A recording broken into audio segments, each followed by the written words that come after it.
I did about 2 weeks ago. Thank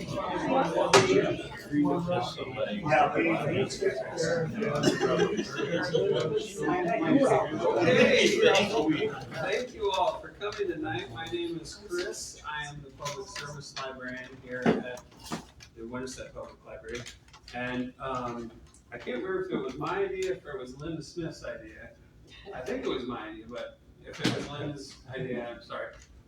But I had wanted to do something on Fred Clarke for a while. I think he's a really interesting subject. And Linda, anyway, pointed me towards John, who I never met, because I believe you moved before I moved into town. I moved into town 6 years ago. You read it wrong. So anyway, we're really happy to have John here tonight. But before we get started, I just wanted to point out that we're going to have our Friends of the Library book sale. It's going to be next week. So that'll be Thursday, Friday, and Saturday. So please stop by and look at some books and help support the library and the Friends group. We have one of the best Friends groups, I would bet, in the country. They are an amazing group of friends for the library. We have some more programs coming up. We've got one coming up next week, actually, next Tuesday on Camp Dodge during World War I, which should be a really interesting program. HERDA Helps is going to be here on the 30th to talk about volunteer opportunities in town. And then on May 12th, we're going to have a program on railroads in Madison County and in Iowa in general, and the history of railroads. And we're actually, at the beginning of the summer, we're going to have the model railroad. I can't remember the name of the organization, but they do model railroads in the state of Iowa, and they're going to bring in a huge display and set it up in the library. So it should be really cool. So with that being said, I had some other stuff to say, but I'm just going to let you go out. John Pletchette. I want to thank the Winterset Library, Chris, and the staff for bringing this all together today. And first question, why Fred Clarke?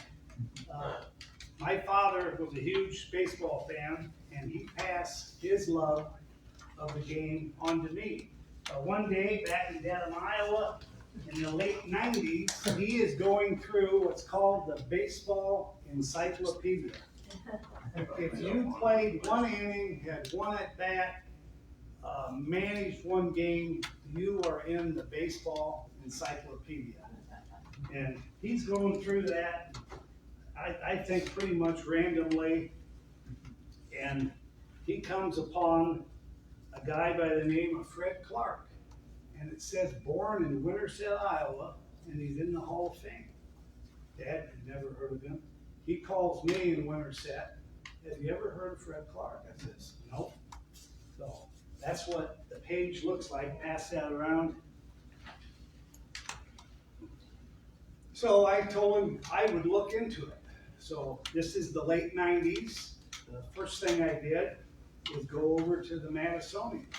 And Mr. John Gorman, the editor and owner, was in there. And I asked him, did you ever hear of Fred Clarke? Oh yeah, Hall of Famer, born here. Told me a few more things. He had remembered. Most people do not know Fred Clarke. So my research began. I made several phone calls. The Baseball Hall of Fame in Cooperstown, the Pittsburgh Sports Museum, the Winfield, Kansas Historical Society, where Fred would settle. Wound up finding some pretty cool baseball people, and just got more and more information. More recently, Gene and I went to the Hall of Fame in Cooperstown. Fred's got some displays there. Obviously, his plaque is on the wall. And then just 2 weeks ago, on our way back from Arizona, we stopped into Winfield. My wife has been chomping at the bit to get to Winfield. This is what we get.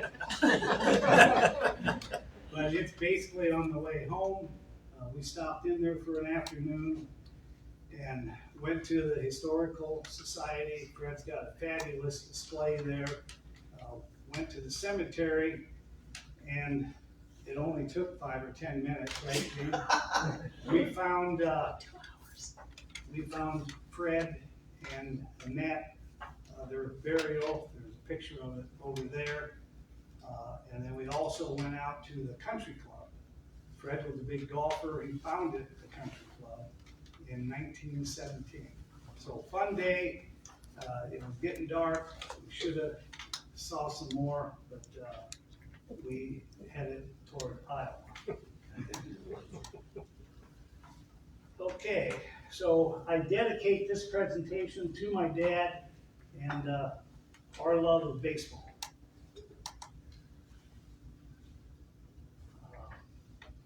Okay, this baseball, find it there. Has anybody saw that baseball? Okay. I'm not sure how long, but it's probably been 10 years.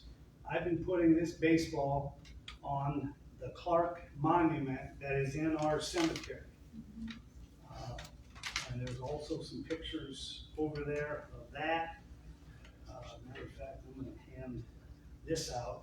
The ball was not on there at the time, but that is in our cemetery. Some of Fred's family is buried there. Every May, I will put out a new ball.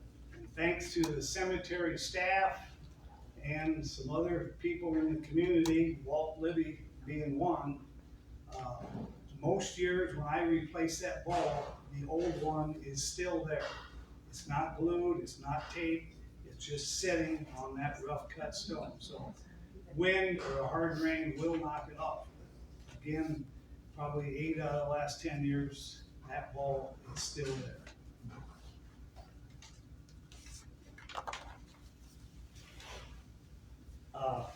And with that, So whereabouts in the cemetery is this? I mean, the cemetery is big. Southeast corner, the old part of the cemetery. You find the Crawford mausoleum is pretty much right behind that. Okay. So that's my way to recognize Fred. I would like to see something else in our community to recognize Fred that would be a permanent way to recognize him. Okay, so let's get to know Fred, and my presentation should be about 45 minutes, so hang in there with me. If you do gotta go, that's fine.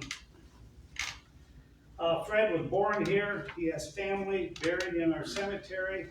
Fred was a hardworking, dedicated, ambitious, good guy. Very successful baseball player, manager, and business guy. Fred was always in top physical shape. There was nobody in better shape than Fred. He was a fiery competitor and great baseball mind. He was probably ahead of his time as far as knowing the inside of baseball. Off the field, a gentleman and very respected in his community and in the baseball world. And we'll talk more about that. Father of 2 daughters and married for 62 years.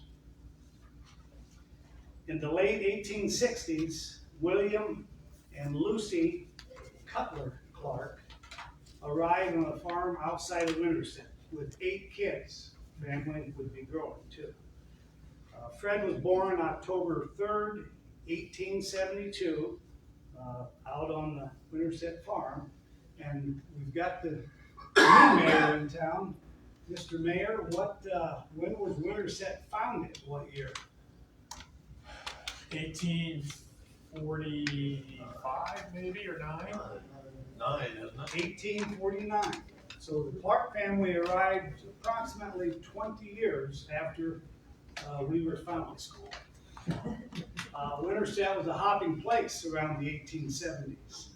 Some developments. First courthouse was there. Cutler Donahoe covered bridge was built. The first train had come into town. The delicious apple was discovered, and the North River School was done. All big developments for the history of Winterset.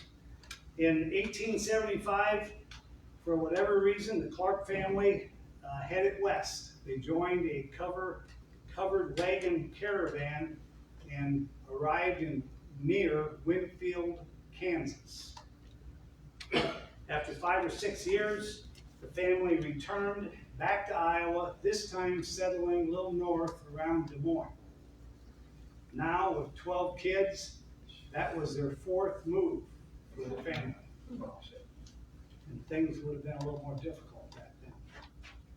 By the mid-1880s, young Fred is attending Des Moines Public Schools. Hi, Sean.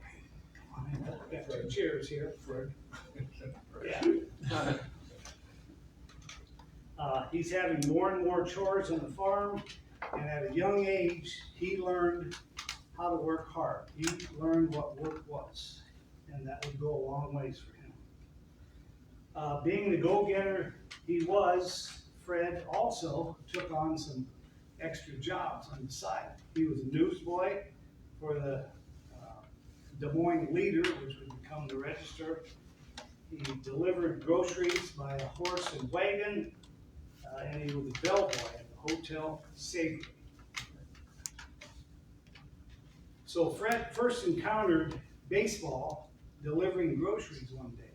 He drove by a makeshift ballpark, and there was a baseball game being played, and he was intrigued, tied up his horses to a post and watched a little bit. Groceries were not being delivered while he was doing that.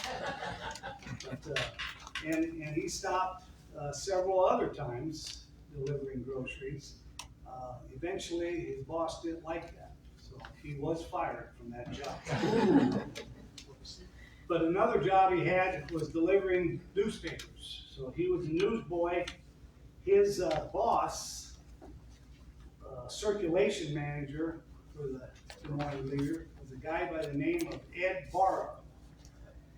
Ed Barrow would become an American League manager, and then he would become the general manager and later president of the New York Yankees from 1921 to 1945. Anybody been to Yankee Stadium and Monument Park?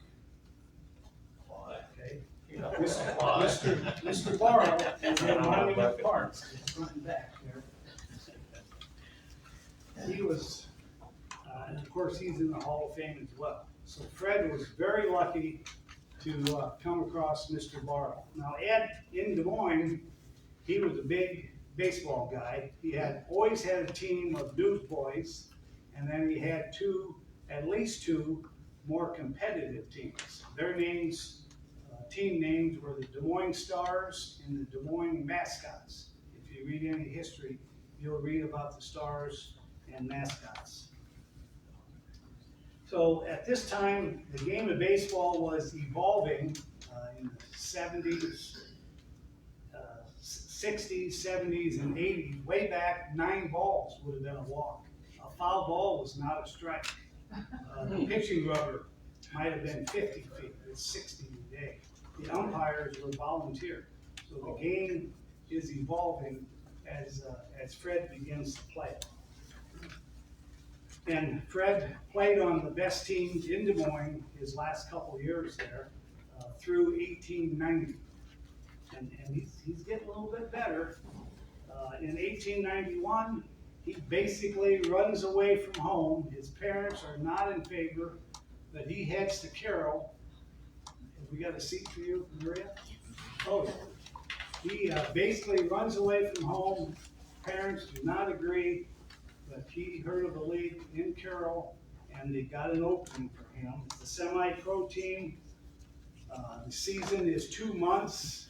He plays catcher, shortstop, and outfield. Games are on Saturday and Sunday. Hardworking Fred finds jobs on the side during the week to earn a little more money. Fred comes back to Des Moines after 2 months with $114 in his pocket. This is 1891. So Dad had to be impressed. The next 3 years, Fred plays in 3 different leagues in Nebraska, Missouri, and down south.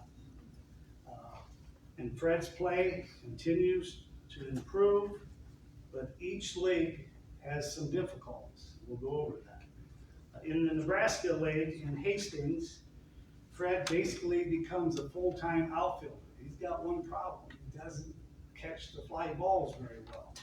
Hard-working Fred practices a lot and gets a lot better. So now he's a full-time outfielder, but the league goes broke in July. So he doesn't get to play all summer, heads back to the farm, does his chores, takes some classes. The very next year, he goes to the Western League in St. Joe, Missouri. Western League was a little bit better than the Nebraska League. He plays for 2 or 3 weeks, gets invited to the Southern League. Southern League is even more competitive. So Fred goes to Montgomery, Alabama. He gets a $100 signing bonus, and with each move, he's getting paid a little bit more. $100 signing bonus, and Fred is pretty thrifty. He decides, because he has had money stolen the previous year, he didn't get paid for full, so he decides to put $50 of his 100 in the local bank. Well, about a month later, there's a yellow fever outbreak. The lake shuts down, the bank that he deposited his money goes under. So another bad deal for Fred. So now Fred becomes a little frustrated with baseball. He heads to Oklahoma and the Cherokee land rush. He's not successful getting land. Good thing for the game of baseball. So back to Iowa he comes. And the next year, 1894, he heads back to the Southern League. He actually had the same manager from the previous year, but now he is in Savannah, Georgia. Well, guess what happens? In June, the team has some financial difficulties. Lucky for Fred, another tremendous baseball guy by the name of Barney Dreyfus. He was involved with the Louisville Colonels at the time. And he had his eye on Fred, and now was the time to buy him because the team needed some quick cash. And so Barney buys Fred and a pitcher for $200. The $200 kind of keeps the team going for a little bit longer. That was June 28th, 1894. And Fred, he signs for a $100 signing bonus, and his salary is $175 per month. Fred's on top of the world. He is in the best league in the United States, in the world, for baseball. Fred's now 5'10", 165 pounds. He bats left. He throws right. And his first game is June 30th. His teammates, Fred, 165, he was a lean, mean fighting machine, but a little scrawny. And the old players, they weren't quite sure about Fred. So they razzed him a little bit. His bat, he had his bat with him, and it wasn't very big. And one of the old timers said, Fred, that pitcher is going to knock that matchstick right out of your hands. You cannot hit the ball with that little bat. Another thing that happened, Fred had a $100 signing bonus. And that means you get paid before you play. And the game was getting close, no money. Fred went to the manager and said, I understand $100 before I play. The manager went, scrounged it up. Fred got his $100, put it in his back pocket, and he had brought a pin, and he pinned it to his back pocket. He wasn't going to trust anybody holding that money, because he had money stolen. He never got paid. Fred was very careful with his money. Okay, so the game, when the dust settled, Fred goes 5 for 5, 4 singles and a triple. And I guess you can say the rest is history. I've got a copy of that box score. Front and back, there's a little article too. And he obviously had the respect from the rest of his teammates. Following the season, he would go back to Iowa, work on the farm. He would take some college classes. In 1895, the next year, Fred played every inning of a 132 game schedule. And he is quickly becoming a star of the team and as well as the National League. He batted .347, had 40 stolen bases, and he is a big-time competitor in a rough and tumble league. Baseball back then was a lot of collisions, and some people didn't like each other, and it was rough and tumble. It wasn't what you see today. And I'm going to give you a couple of examples. When Fred started playing, he would slide head first. I used to come out of there with 2 black eyes and a broken nose. After that, Fred went feet first. And when he went feet first, his cleats were razor sharp. You got out of his way. His first encounter with Cap Anson, who's another Hall of Famer from Iowa, from Marshalltown. Cap was in the end of his career, long career, 20-some years. He had everybody's respect. He had played baseball for a long time, big first baseman. Fred, in a game against him, he gets a base hit, and he's thinking about 2. He rounds first base. Cap Anson didn't want no part of it. He kind of hipped him and then stuck his leg out a little bit. Fred goes tumbling, crawls back into first base. And Fred knows who Cap Anson is. Doesn't say a word. Cap doesn't say a word, kind of maybe winks at him. Next time Fred gets up, he hits a ground ball. Throw goes to first. And Cap Anson's the first baseman. Catches the ball before Fred gets there, and Cap's foot is on first base. Fred, he's running through with his sharp cleats right on top of Cap Anson's foot. Hurts a little bit. Fred's out. Fred quickly gets back to the dugout because he's a smart guy. Fred doesn't say anything. Cap Anson doesn't say anything.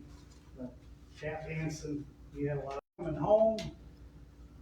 Big catcher. The throw beats him. Catcher has the ball, and Fred says, all I can do is run him over.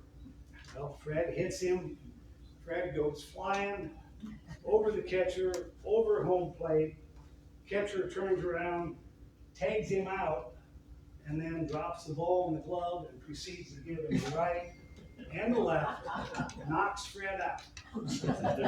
That's the kind of baseball that we're talking about. So when I say Fred was a fiery competitor, you had to be. In 1896, Fred had another good season. The Louisville Colonels finished in last place for the 3rd straight year. As a team, they were not very good. And interesting, I just read this a couple weeks ago.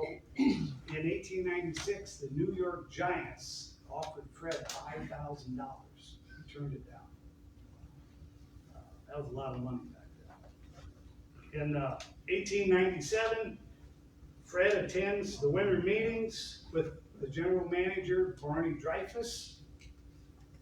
And at the age of 24, Barney Dreyfuss names Fred the player manager of the Louisville Colonels. Barney and Fred would have a great relationship. They accomplished a lot of things in baseball over the years. As manager, Fred would lead by example. Hard-nosed baseball, you had to be all in. That particular year was probably Fred's personal best. He batted .390, had 205 hits, 122 runs, 59 stolen bases. Team finished in 11th place instead of 12th. So the next year, Fred gets married to Annette Gray. His wife was a good baseball fan. She attended many games. Once said about her husband, he is the fightingest manager out there. A couple of other developments in that year. In 1898, brother Josh Clarke played 6 games for the Colonels. Not sure what happened, but 6 games and he was out. You can see that on that page that's going around. Another big development was a guy by the name of Honus Wagner arrives in Louisville. Honus Wagner, probably one of the greatest shortstops ever. And after he joined the team, everything was going up. Fred always was a great scout of talent. He had lots of contacts in the baseball world, and again, a sharp baseball mind. His salary now, $1898, $3,600.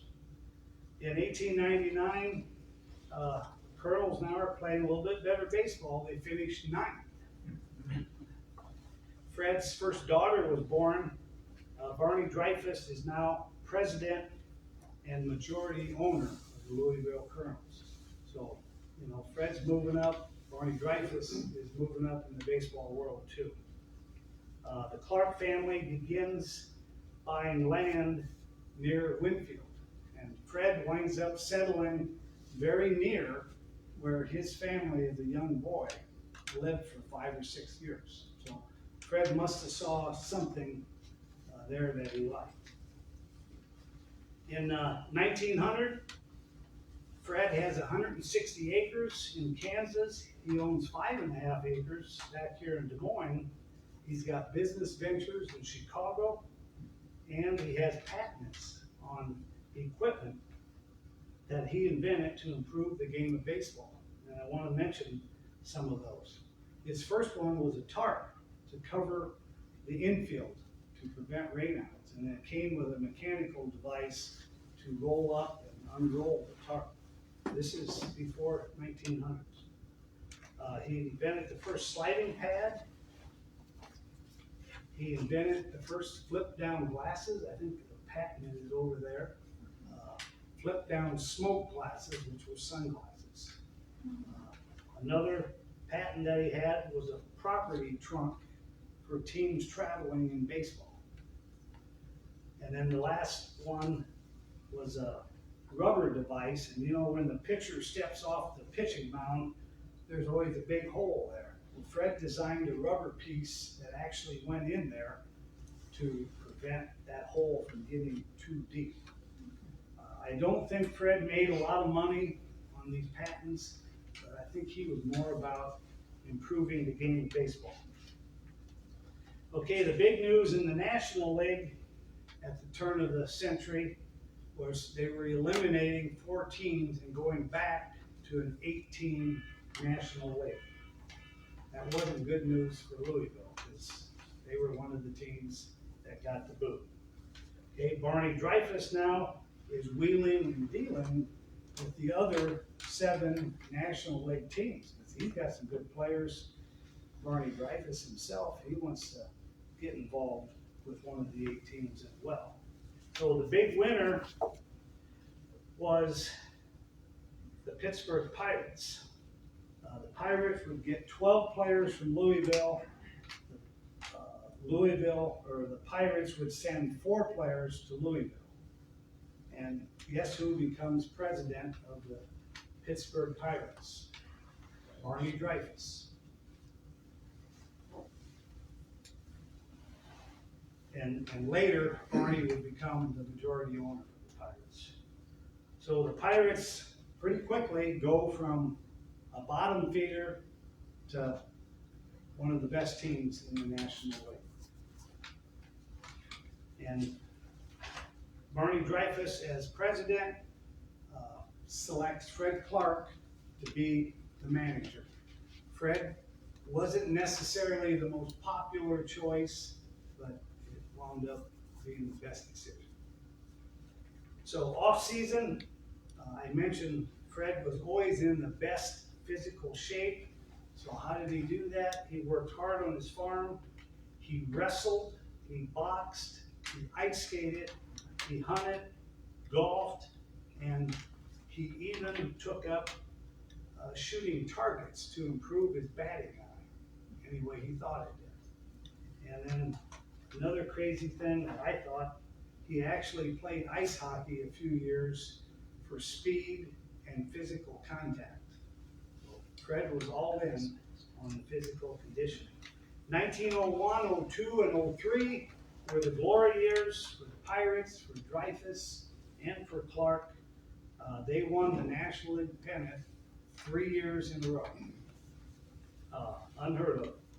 In 02, they had a record of 103 and 36. They beat the runner-up team in the National League by 27 and a half games. Honus Wagner was one of the batting leaders for the league. Fred and Barney Dreyfus continued to work their magic. And then in 1903, the first official World Series was held. There's a picture in that book that's opened up from 1903. And Barney Dreyfus had a lot to do with the first World Series. The American League started in 1901, and American League and National League, they fought like hell. The American League was trying to raid the players from the National League. They wanted the fans from the National League. So they fought like hell for a while. Barney Dreyfus got people together and say, hey, it ain't gonna do any good to fight. We gotta get along. So in 1903, the first official World Series was held. And Fred Clarke and the Pittsburgh Pirates were in it. They got beat by the American Boston team 3-5. Interestingly, they had a best of 9 in that first year. Okay, back on the ranch, Fred, back in Winfield, Kansas, and by now he is calling his ranch the Little Pirate Ranch after he becomes a part of the Pirates. But back on his ranch, he's got a new 7-room house, which is a pretty big home back turn of the century. He's got a large grain structure that holds 5,000 bushels of wheat. He's got a full-time caretaker and farmhands. His second daughter was born in 1904. The team has lots of injuries. They finished in 4th place. Obviously, they were a favorite to win it again, but it did not happen. Fred missed about half the season due to 2 big injuries. One of them was a diving rollover catch. He broke some bones, and the other one, he got badly spiked above the knee, and he wound up missing quite a bit of time. His salary at this time, 1904, $9,000. I believe that was the second highest salary in the National League. 1905, the Pirates would finish runner-up. In the off-season, Fred was putting up 4 miles of steel fence. I'm guessing he brought that back with him from Pittsburgh. Fred was always scouting for new players. Most trades turned out very well for the Pirates. In one trade in 1906, he brought a pitcher in by the name of Vic Willis. Vic Willis had lost 29 games the year before. He comes to the Pirates. He won 20 plus games 4 years in a row. So somehow Fred could find the players. In 1907, Fred's father dies at the age of 79. There was a lot of player movement going on in the league. Pirates did finish runner-up to the Cubs. Any Cubs fans? That was the Cub era, 1906, 7, and 8. 1907, 1908, Fred would bring his Pirates back to Winfield for exhibition games. It was a very festive occasion in town and back on his ranch. Fred liked to entertain. Before the season would start and on their way back home from Hot Springs, Arkansas, they would stop and play, Winfield, Kansas, Wichita, maybe Kansas City. He had brought some teams back to Des Moines to play. And same thing, that was a big deal back in the day in Des Moines. 1909, Forbes Field opened up June 30th. Forbes Field was one of the first modern stadium built with steel and concrete. Prior to that, they were all wood, some of them actually burned down. 23,000 fans, so it was one of the nicest stadiums. Again, Barney Dreyfuss in charge, good things kept happening. The Pirates would win the National League pennant. They won 110 games that year. The runner-up Cubs won 104, so they just nosed out the Cubs to win the pennant. And the Pirates would go on to beat the Detroit Tigers and Ty Cobb 4-3. So they won the World Series. This uniform that I'm wearing, Carol Peterson actually made it for me back in the 90s. This is a replica of 1909. This is roughly what Fred would have wore when they won the World Series in 1909.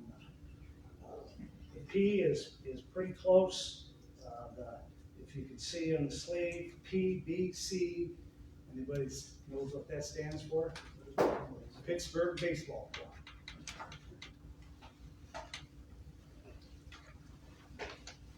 Fred, at the age of 37, his contribution to the winning team in the World Series, he scored 7 runs, had 7 RBIs, 2 home runs, 4 sacks, and he walked 5 times, and of course, he always played good defense. After the season, Fred returns home to a modern 880-acre ranch, Little Pirate Ranch. In 1910, the Pirates were again a big favorite, but wound up being a big disappointment. A lot of injuries, crazy stuff happening. Fred did play 110 games, so he's still pretty darn active. 1911 would be Fred's last year as a full-time player. He was getting more and more pressure from back home, wife and family. They were attending school, a lot of stuff going on at the farm. So he was getting more and more pressure to retire. That wouldn't happen quite yet. He brought in a young guy by the name of Max Carey, and that would be Fred's replacement eventually out in left field. When Fred stopped playing full-time, he had a difficult time. He called it bench coach. He just was never really comfortable coaching from the bench and not being involved as a player. I think he liked to lead by example. In 1912, as manager only, Fred's salary now is $15,000. That's his baseball salary. His business interest is making way more than that. The Pirates did finish runner-up to the New York Giants. 1913, again, a lot of injuries, and they just had a tough year. Finished in 4th place. Back at the ranch, Fred made an interesting purchase. He bought 400 more acres, and he bought it from a guy by the name of Jacob Rupert. And this is just another example of the type of guys that Fred knew and the type of guys that he did business with.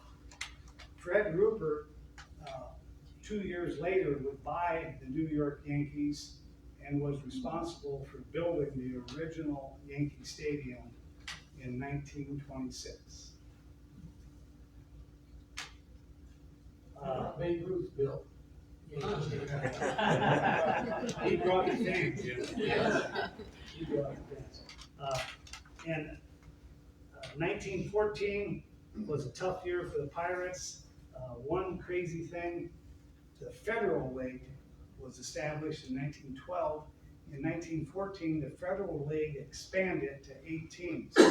One of their teams was in Pittsburgh. So again, you know, they're trying to raid players, they're trying to get their fans, and their admission might have been 25 cents cheaper, but it was a huge distraction. And the Pirates would finish in 7th place. That was the worst finish by any Pirate team under Dreyfus and Clarke. In 1915, another 7th place, and things just were not good. Fred was competitive and fiery to the end, but he announced his retirement at the end of the season. On September 23rd, Fred Clarke Day was held at Forbes Field. Fred played 4 innings out left field and went 1 for 2 batting. Actually got a hit. In October, there was a big banquet held in his honor in Pittsburgh. He received lots of praise, lots of gifts, and it was a good way to go out temporarily. Fred never completely got out of baseball, but now he was focused on his little pirate ranch, spending more time with family, hunting, fishing, golfing, and entertaining. He had lots of guests out to the little pirate ranch. In 1916, he had his first producing oil well. And Fred was well off anyway, but he became an instant millionaire with that first producing oil well. In 1921-22, he assisted at spring training at the request of Barney Dreyfus, and the Pirates are picking things up a little bit. Now they finish in 3rd place. In 1923, his mother Lucy dies. His mom and dad was always very supportive of Fred. They were never totally comfortable with Fred making a living in the game of baseball. Back then, it was work and there was play. Lucy, and I think I mentioned, I passed that around, the picture of the cemetery. Yeah. I passed that around, yeah. So Fred's grandmother, father, mother, and sister are buried in our cemetery.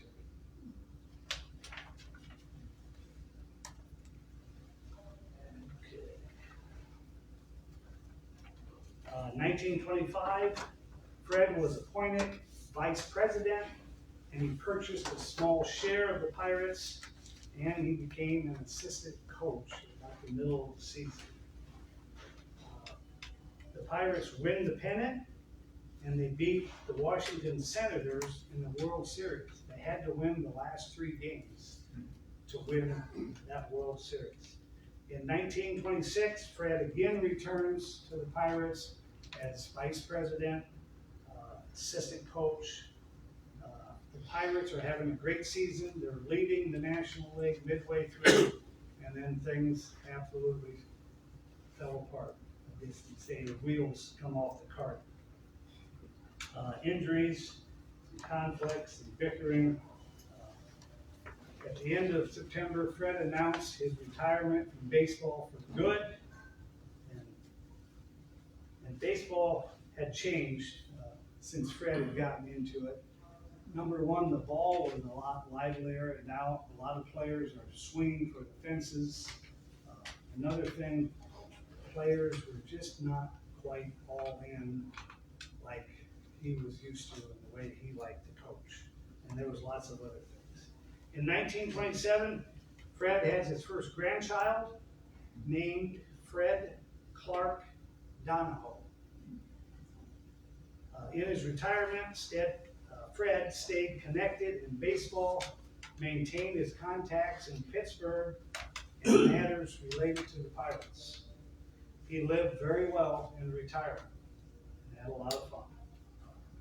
He took every opportunity to promote amateur baseball in Winfield and other locations. In 1932, Barney Dreyfus would die. He was the owner of the Pirates from 1900 to 1932, and he ran a very, very successful organization. He gave Fred his start in baseball back in 1894. Fred and Barney worked very well together in baseball for over 25 years. In 1945, Fred was enshrined into the Baseball Hall of Fame with 10 other players from the early era of baseball. Tremendous honor for Fred and well deserved. And there's another picture actually from the Hall of Fame on the table, but this is what his plaque says in Cooperstown.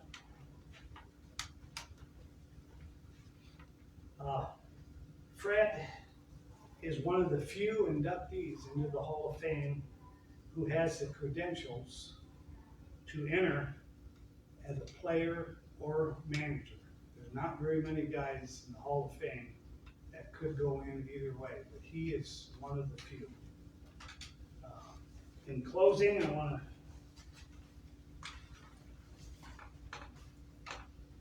to say a few more things. So I hope you agree there's a lot to like about Fred Clarke. Fred led the Pittsburgh Pirates to 4 National League pennants, the most by any Pittsburgh Pirate manager. Player manager in the first official World Series. He won the World Series in 1909. Enshrined in the Hall of Fame in 1945. He is one of 7 Iowans in the Hall of Fame. I think that's still correct. And there's the 7. Interestingly, 3 are probably within 25 miles. Dazzy Vance from Orient, Fred Clarke, and of course Bob Feller from Van Meter. I don't know if you could say that about 3 other Hall of Famers. They're that close together. Okay, just the second Pirate named to the Hall of Fame behind Honus Wagner, selected on the All-Decade team from 1900 to 1909. His Pirates was the most powerful team in that era. In his first 13 years, he led the Pirates. John, what year was he inducted? 1945. Okay, I couldn't find it on here. Yeah, no, it does not say that. Okay. At the Hall of Fame, it will have 1945, but on the plaque, yeah, it's not. Sorry for interrupting.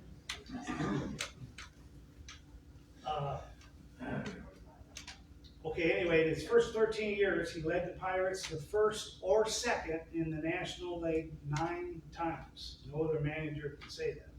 At the age of 24, he became a player manager, managed for 19 seasons, played for roughly 21 seasons, managed over 2,800 games, won 1,602, played in over 2,200 games, nearly 2,700 hits, over 1,600 runs, 500 stolen bases, lifetime batting average of .312, and he had 220 triples. That still, I think, is 6th on the all-time list. Keep in mind, when he was playing, sometimes there wasn't a fence, but if there was, it was way back there. He went 5 for 5 in his first major league game in 1894. He had a 35-game hitting streak in 95. He batted .390 in 1897. Again, Fred played in what was called the dead ball era. The ball was not as lively as it is today. In his playing days at Forbes Field, he never hit a ball over the left field fence. Now, he was a left-handed bat, but he never hit one over there. When he was 52 years old and still showing off, he had batting practice, and he hit 10 balls over the left field wall just to prove his point that that ball is a lot more lively. And it's probably even more lively today than back then. He stole 59 bases in one season. He had 10 putouts in one game, 4 assists in another. He's an original inductee to the Iowa Sports Hall of Fame. And he's also in the Kansas Sports Hall of Fame. In 1999, Sports Illustrated named Fred the number 7 sports figure for the state of Iowa. They had a special publication and they did that for every state. So Fred, according to Sports Illustrated, was the number 7 sports figure. He was behind a few guys by the name of Gable, Kinnick, and Feller. Fred was, of course, devoted Pittsburgh Pirates fan for his entire adult life. Outside of baseball, Fred, very successful businessman and outdoorsman, and respected in his community. His 1,350-acre Little Pirate Ranch, north of Winfield, Kansas, had 7 producing oil wells on it, very modern farm operation, and 1 large flour mill, and of course all the best crops and livestock. On his farm was also good hunting and fishing grounds and a large field to run his horses.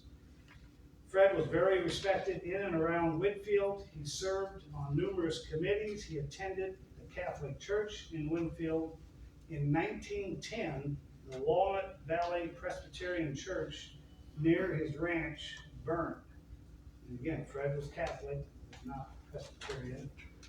Fred gave $3,000 to rebuild that church because on his ranch, he had several hired hands and their families, and he wanted them to have a church close by to attend. Fred was a big golfer. He was the driving force to establish the Winfield Country Club in 1917. He became the first president. He negotiated the land purchase. He got together over 100 buddies to be stockholders and make that happen. The facilities at that country club in 1917 included 9 holes of golf, a clubhouse, a swimming pool, tennis courts, and a playground for kids. Fred just did things right. Fred was a charter member of the Rotary Club of Winfield. In 1921, Fred and some buddies formed the 40-acre Winfield Hunting and Fishing Preserve, still going today. Fred passed away in August of 1960. His funeral was held at the Holy Name Catholic Church in Winfield. He is buried at the St. Mary's Cemetery in Winfield. He had 8 grandkids and 1 great. Mrs. Clarke died the following year. A couple months after Fred died, the Pittsburgh Pirates won the 1960 World Series. Maria, the Pirates won that World Series on a walk-off home run in Game 7. Bill Can you tell us Mazeroski. who hit that? Mazeroski. Bill Mazeroski. Yes. Heard around the world. And they beat Quiet now, I wouldn't.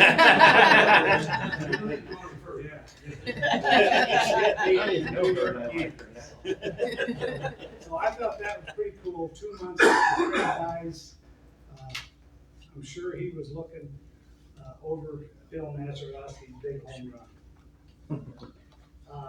The Pirates have won a total of 5 World Series: 1909, 1925, 1960, 71, and 79. All of those were in 7 games. So if Pittsburgh ever wins a World Series, it's probably going to be 7 games. Lastly, I just want to mention, in 2011, Winfield officially recognized Clarke for his contributions to baseball and the community. They erected a plaque at their sports complex. We did not see that, and at that time, I was not aware of it. So my next trip to Winfield. It was very well done. Yeah, somebody was tugging on my shorts. Pointing back to Iowa. So with that, I just want to thank everybody for listening. You guys have been a great audience. Thank you, Chris and the library. Gene and I lived here for 39 years. I always loved coming back to Winterset. So Chris, thanks again. If there's any questions, take a look at any of that stuff. Be glad to answer them.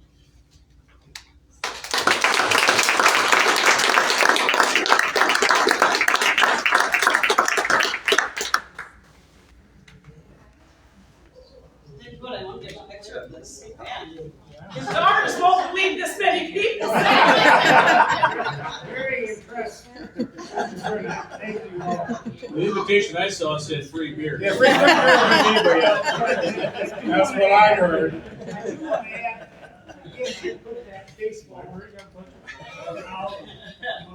Clarke Monument, and that's a little recognition, but Fred is just a great guy, and I think we can do something in our community. You know, what that is, I don't know. Display, somewhere here, the Historical Society, something named after him, whatever it might be. So if anybody's interested in that thought, let me know. We can form a committee and maybe do something for Fred. There's so much more research. I'm not a big reader. I've never researched anything like this. But I have had a lot of fun. Yeah. Doing it, and I'm not done. There's his family, there's all kinds of things that I don't know where his farm was. We could find that out, I'm sure. I don't know where it was in Des Moines. So we need to be out in the museum. We need to have something in the museum here. That'd be a great one. I think so. Great word. Talk to Jared about that. Yeah. Oh, yeah. So thank you all again. Thanks, John. I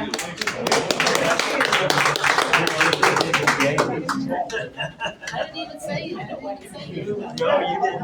You didn't have to. We all knew where you were going. Anything against you. Yeah. Hello.